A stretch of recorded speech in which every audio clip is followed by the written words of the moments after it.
Firefighters. Fire! Help! Were shouting the poor family that was in the middle of a fire.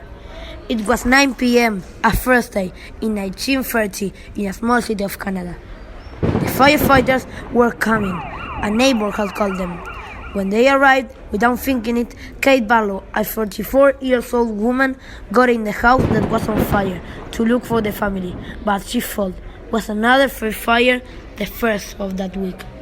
Tom Davis, the boss of the firefighters, was very angry and furious.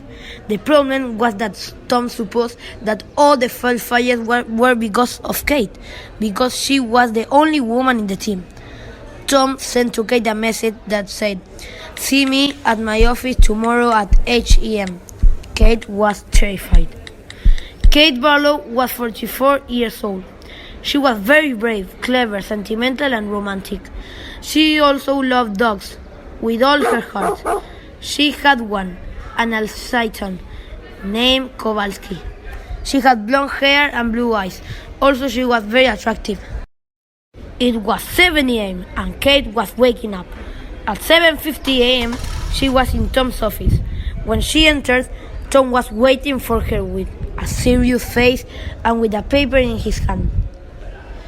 Kate started the conversation. "Hello, Tom."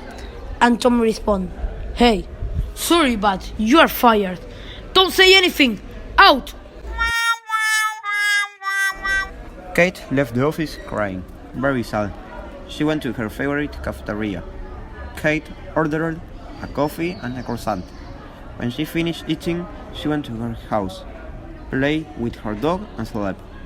Days were passing and she was running out of money.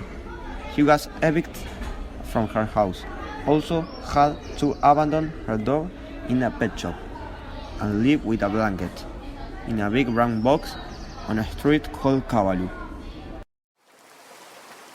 Kate's days were very complicated and sad. Her sky was black, her teeth were yellow, and her eyes were red. Also, her hair was very long and her clothes were torn. She went house by house asking for money, food and clothes, but no one responded. People closed the door in her face. One day, she was sleeping and a wealthy man appeared. He gave her $10, one fruit and some clothes a day in between. A week passed and the man was still going. One day, Kate stopped the man and asked him his name. The name was Sam Baker. He was a black man.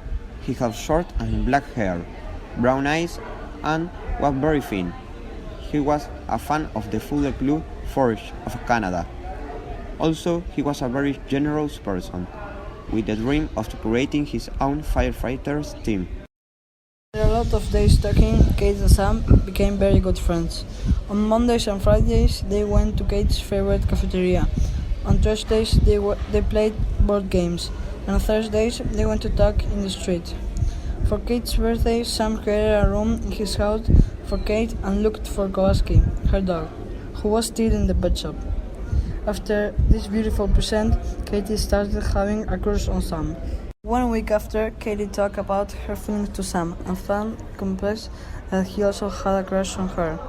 They started going out. They were a couple. So she also wanted to have her own firefighters team. That was Sam and Kate's plan. 1 month later, they opened their team. The name was Kate Fire. It was the most famous team. The other fire station had to close because all the people went to work in Kate's and Sam's team. Then Kate said to Sam, "I could have been homeless, but I always had dreamed of going back to my life as a firefighter with a man who loved me. Thank you for making my dreams come true. Thanks for that."